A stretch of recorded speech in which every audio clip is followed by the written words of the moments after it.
उसको एड्स हो गया। जी। तो ये पहले चेकअप नहीं कराए? जी नहीं। देखो, मैं कथाओं में ये बात बोलता हूँ कि शादी करने के पहले लड़का लड़की का एक चेकअप करा लो, मेडिकल टेस्ट करा लो। अब देखो, लड़की का विवाह हो गया, पता चला कि एड्स है। एड्स का कोई रोग इलाज ही नहीं है। अब बताओ, लड़की की जिंदगी हो गई खराब। इसलिए शादी ब्याह करने के पहले आज के छोरा छोरी लिव-इन में रहते हैं, इनका एड्स टेस्ट जरूरी है। बोलो। राधा कृष्ण दासी रूबी गुरुदेव के श्री चरणों में कोटि कोटि प्रणाम करती है। जी। गुरुदेव, मेरा पूरा परिवार 10 सालों से आपकी कथा सुनता है, लेकिन कन्हैया ने 2025 में मुझे बुलाया और मेरे परिवार को भी। मैं धन्य हो गई आपके इस गौरी गोपाल आश्रम में आके। और आज कन्हैया ने मेरे मैया को, मेरे बाबा को, सबको बुलाया। और जैसे मैंने आपकी इस भूमि पर चरण रखा, वैसे एक व्यक्ति आए जो बहुत अच्छे, मतलब पैसे वाले थे, लेकिन आपके गौरी गोपाल आश्रम जो सामने है उसमें उनको अलाउ नहीं था जाना, क्योंकि उसमें सिर्फ महिलाएं जाती हैं। और उनकी मैया खो गई हैं और उन्होंने मुझसे मतलब रोते हुए कहा कि दीदी मेरी ये सहायता करो मेरी मैया को खुजवाने में। गुरुजी से कहना कि ये पोस्टर अपने यहाँ मतलब माइक में कह के बोल दें, मिल जाएंगी तो जरूर सूचना दे दिया जाएगा। और बोली गौरी गोपाल आश्रम में कर लो, जूम कर लो भैया, दिखा दो मैया गुम हो गई हैं तो। चलो ठीक है। और गुरुजी तो बताएंगे। मेरा प्रश्न है जी कि गुरुदेव, क्या हर कन्या को विवाह करना आवश्यक है? आपका मन नहीं है? जी नहीं। क्यों? गुरुदेव, मेरे माता पिता कहना है कि मैं समाज को देख के मुझे विवाह करना जरूरी है। मतलब उन्हें लगता है कि समाज को देखते हुए तुम्हारा विवाह करना जरूरी, नहीं तो समाज जीने नहीं देगा। लेकिन मेरा उद्देश्य है कि मैं विवाह ना करूं, मैं आपके जैसे सेवा करूं। तो अभी मैं एक शिक्षक हूं, प्राइवेट इंग्लिश मीडियम स्कूल में पढ़ाती हूं और मैंने बीएड क्वालिफाइड किया है। अभी मेरी प्रिपेयरिंग चल रही है और मैं 30 से 40 बच्चों को कोचिंग भी पढ़ाती हूं। लेकिन आपके आश्रम में आने के पश्चात मुझे ऐसा प्रतीत हुआ कि अब मुझे कोचिंग फ्री कर देना चाहिए, क्योंकि मेरे पास जो ज्ञान है और मैं उसी से सेवा पहले स्टार्ट करूं। सही है। तो कोचिंग पढ़ाया करो, बच्चों को थोड़ा निःशुल्क पढ़ाया करो। जी गुरुदेव। तो इसके लिए मुझे अपने कोचिंग में शास्त्र अध्ययन भी रखना है, तो इसके लिए मुझे आपकी बहुत ज़्यादा ज़रूरत है। मुझे ज्ञान देने वाला कोई नहीं है। कौन सा ज्ञान चाहिए बताओ? मुझे अपने बच्चों को कैसे गाइड करूं? जैसे अभी आपने आज की कथा में बताया कि सीबीएसई बोर्ड के बच्चे तो हैं, पढ़ते तो हैं, लेकिन संस्कार नहीं है। तो उनके अंदर संस्कार कैसे डालूं? शास्त्र अध्ययन का ज्ञान कैसे दूं? क्योंकि हमारे गुरु तो आप हैं और हम आपसे 10 सालों के बाद आपकी कथा सुने, 10 साल लगातार, तो जाके आज मिले। कन्हैया ने मुझे बुलाया, तो आज मैं 7 से 8 दिन हो गया मुझे आए।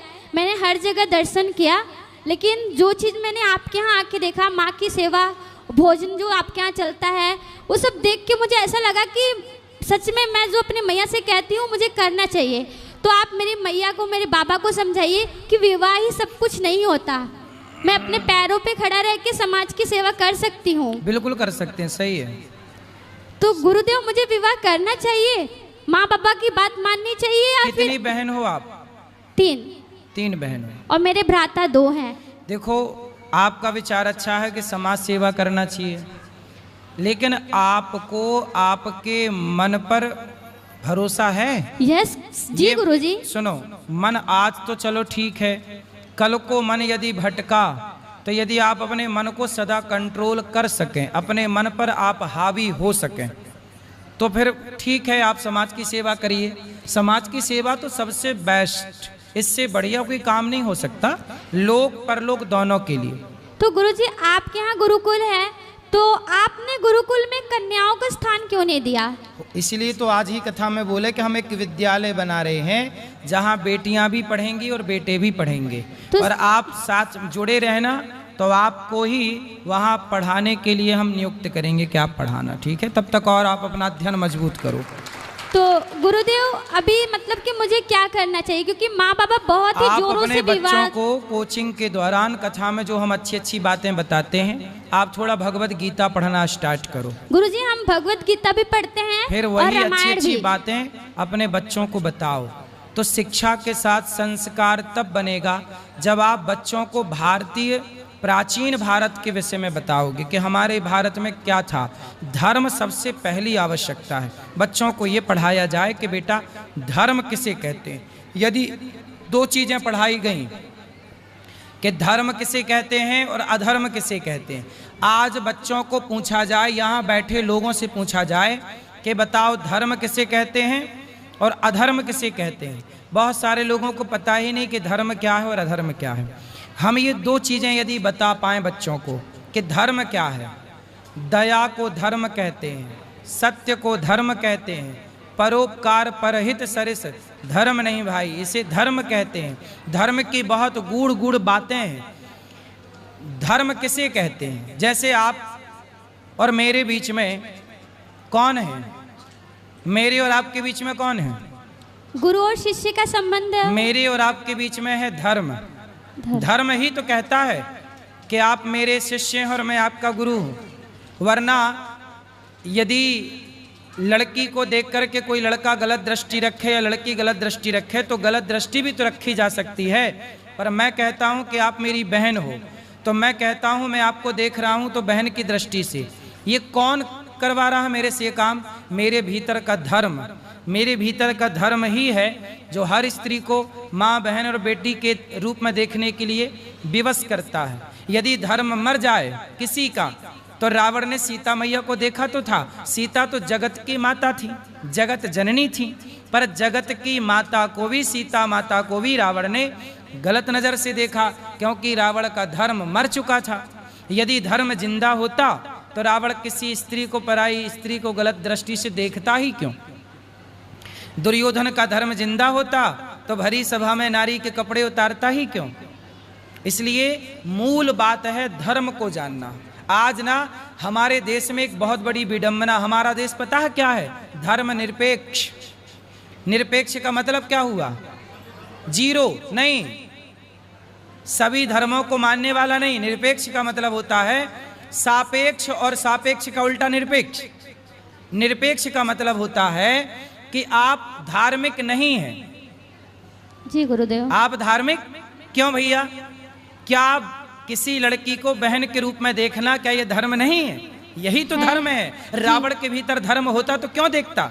जी गुरुदेव। आज तुम कह रहे हो धर्म निरपेक्ष। धर्म निरपेक्ष बन गया तभी तो बलात्कार हो रहे हैं। धर्म सापेक्ष होता तो बलात्कार क्यों होता? लोगों को पता होता कि बेटा किसी लड़की को देखना गलत है। अब धर्म का पाठ है ही नहीं। धर्म निरपेक्ष निरपेक्ष चिल्ला रहे हैं लोग। धर्म जब है ही नहीं तो धर्म का आचरण करेगा कौन? फिर बेटा अपने बाप के साथ धर्म नहीं कर रहा है, फिर बेटा अपने माँ बाप के साथ धर्म नहीं कर रहा है, पत्नी अपने पति के साथ धर्म नहीं कर रही है, पति अपने पत्नी के टुकड़े करके कुकर में पका रहा है, पत्नियां पति को मार मार के ड्रम में पैक कर रही हैं। क्यों? क्योंकि धर्म नहीं है। अब और लिख लो धर्म निरपेक्ष। धर्म निरपेक्ष ये देश कभी धर्म निरपेक्ष। तुम्हारे पूर्वज देख रहे होंगे तो रो रहे होंगे कि राम राम, जिस देश में राम हुए, जिस देश में कृष्ण हुए, काय के लिए आए? धर्म संस्थापनार्थाय संभवामि युगे युगे। जिस देश में राम कृष्ण धर्म की स्थापना करने प्रकट हुए, आज वो देश कह रहा कि हम धर्म निरपेक्ष हैं। धर्म निरपेक्ष का मतलब है धर्म से शून्य हो जाना, धर्म को भूल जाना। पर्याय समझो ना आप, उल्टा दिन का उल्टा रात। धर्म सापेक्ष। धर्म सापेक्ष का मतलब है धर्मयुक्त। अब जैसे धर्मयुक्त मैं, आप धर्मयुक्त हैं, और धर्मयुक्त का उल्टा क्या हुआ? धर्म निरपेक्ष। उल्टा मतलब धर्म है और धर्म नहीं है।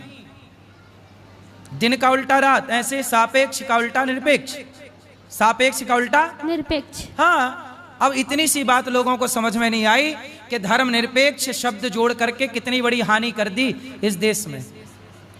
क्यों नहीं है भैया धर्म निरपेक्ष? हम क्यों लिखें? हम तो धर्म सापेक्ष हैं, हमारे अंदर धर्म है, इसलिए ना माताओं की सेवा कर रहे हैं। धर्म निरपेक्ष होते तो कोई किसकी माँ की सेवा क्यों करता? जी गुरुदेव। सोचिए, हमारे देश में इतने पढ़े लिखे लोग हैं लेकिन ऐसी मूर्खतापूर्ण बातें कर रहे हैं, निरपेक्ष शब्द का प्रयोग कर रहे हैं, बोले धर्म निरपेक्ष है। अरे जो लोग कहते हैं ना सभी धर्म, नहीं, निरपेक्ष शब्द का गूगल में जाके अर्थ करिए।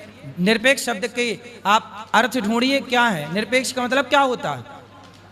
मतलब कुछ भी चल रहा है किंतु गुरुदेव पुस्तकों में बताया जाता है धर्म निरपेक्ष का मतलब कि हमारे यहाँ किसी धर्मों को नहीं देखा जाता, सबको एक समान देखा जाता है। एक समान तो ठीक है, फिर जिस दृष्टि से पत्नी को देखते हो उसी दृष्टि से एक समान माँ को देख लो। जी ये तो कहो न गधों से कि भाई यदि एक समान ही देखना है तो पत्नी माँ में एक समान दृष्टि हो सकती है? जी नहीं। उत्तर दो। जी नहीं। क्या पत्नी और माँ में एक समान दृष्टि हो सकती है? अरे प्रकृति खुद कहती है कि माँ को अलग तरीके से देखो, पत्नी को अलग तरीके से देखो, बहन को। जब प्रकृति तुम्हें नहीं आदेश कर रही है, तुम कौन होते हो भाई? दाहिना हाथ होता है और बाएं हाथ। तुम्हारे मुंह पे हाथ जाए ना तो धुलते नहीं हो, पर यही हाथ शौच के लिए नीचे जाता है। तो फिर एक साथ व्यवहार करो ना, मुंह पे हाथ लगाओ तो नहीं धुलते, तो शौच के लिए जाता तो काहे धुलते हो बाद में? फिर मत धुलो भाई। व्यवहार आप ही करते हो ना दो तरह का, मुंह पे हाथ लगाते हो नहीं धुलते हो, शौच के लिए हाथ डालते हो तो धुलते हो, क्यों? फिर करो एक समान व्यवहार कि नहीं जी यहाँ पे हाथ नहीं धुला तो वहां भी नहीं धुलेंगे। मतलब गधई की भी हद हो गई है ना। गजब के गधे हैं, छोटे मोटे गधे नहीं हैं, गजब के गधे हैं। गुरुदेव मैया और बाबा को कैसे समझाऊं? आप अभी मस्त पढ़ाई करो, पढ़ाई कराओ, फिर बाद में जब ले आओगे तो हम समझाएंगे माँ बाप को। गुरुदेव एक प्रश्न ये है कि आप कहते हैं कि हर पत्नी को एक ही पति से विवाह अगर हो जाए तो उसी पे रहना चाहिए है? आपने बताया कि अगर हमारा विवाह किसी से हो जाता है तो पति कैसा भी हो उसी को ही समझना चाहिए, लेकिन अगर पति चरित्रवान ना हो तो क्या करना चाहिए? क्या उस पत्नी को उस पति के साथ रहना चाहिए? देखो पति चरित्रवान ही हो, चरित्रहीन पति है तो उसे सत्संग के द्वारा, कथा के द्वारा, यदि कोई भटक गया, स्त्री ही भटक गई या पुरुष ही भटक गया, तो देखो जैसे रोग हो जाने पर रोग का इलाज होता है, ऐसे व्यक्ति यदि बिगड़ गया, भटक गया तो उसे सही रास्ते पे लाया जा सकता है। किंतु वो रोगी हो गया है। किया जाए कि लाया जाए। किंतु वो रोगी हो गया है तो रोगी हो गया तो ऐसे का त्याग करना ही धर्म है। तो उस लड़की को दूसरा विवाह करना चाहिए? नहीं, दूसरा विवाह नहीं, भगवत चिंतन में रहना चाहिए। मीराबाई ने भगवान को अपना माना। जैसे कि आज उसका विवाह हुआ, उसके एक हफ्ते बाद उसे सब कुछ पता चला, तो उसे क्या करना चाहिए? तो आपने पति को समझाना चाहिए कि अब हो गया भैया भैया, अब हमारे संग रहो। नहीं तो वो रोगी हो गया है ना, उसके पास जो भी जाएगा उसे भी उसको एड्स हो गया है। अच्छा, उसको एड्स हो गया जी। तो ये पहले चेकअप नहीं कराए? जी नहीं। देखो मैं कथाओं में ये बात बोलता हूँ कि शादी करने के पहले लड़का लड़की का एक चेकअप करा लो, मेडिकल टेस्ट करा लो। अब देखो लड़की का विवाह हो गया, पता चला कि एड्स है, एड्स का कोई रोग इलाज ही नहीं है। अब बताओ लड़की की जिंदगी हो गई खराब। इसलिए शादी ब्याह करने के पहले आज के छोरा छोरी लिव-इन में रहते हैं, इनका एड्स टेस्ट जरूरी है। तो गुरुदेव उस कन्या को क्या करना चाहिए? उसके लिए क्या धर्म होगा? अब उसके लिए धर्म क्या होगा? क्योंकि आप कहते हैं दूसरी विवाह करना पाप है, लेकिन उसका पूरा जीवन ऐसे पड़ा हुआ है। पूरा जीवन पड़ा है, पर जब तक वो है। देखो ऐसा है कि जब तक विवाह हुआ है तो जब तक वो है तो उसके साथ भले वो संबंध ना बनाए, पर पति के भाव से सेवा करे, क्योंकि अब तो हो ही गया। ये तो पहले का डिस्कशन है कि भाई करें ब्याह की ना, अब तो हो गया, तो अब जैसा है आप संबंध ना बना के उसके साथ केवल उसकी सेवा के भाव से रह सकते हैं। उसको घृणा आती है उसको देख के। कौन? पत्नी को? अच्छा, उसे हुआ कैसे? आजकल एड्स ऐसे भी तो हो सकता है ना कि किसी का ब्लड चढ़ गया, धोखे से ब्लड आ गया तो भी हो जाता। जरूरी नहीं है कि वो किसी के साथ संबंध बनाया हो तो ही एड्स हुआ हो। डॉक्टर का कहना है कि बहुत ज्यादा मतलब इनका रिलेशन शिफ्टिंग हुआ इसलिए। हाँ, तो यही कारण होता है इसका, बीमारी का। तो चलो ऐसे ये सब पहले चेक करना चाहिए। बेटी का विवाह मजाक नहीं है, पानी पियो छान के, विवाह करो जान के, बहुत पड़ताल करनी चाहिए। गुरुदेव कन्या को क्या करना चाहिए? उसे दूसरा विवाह करना चाहिए? सनातन धर्म दूसरे विवाह की इजाजत नहीं देता। आगे हरी इच्छा है, जो उसे अच्छा लगे, जो रास्ता उस अच्छे रास्ते पर चले, बस वो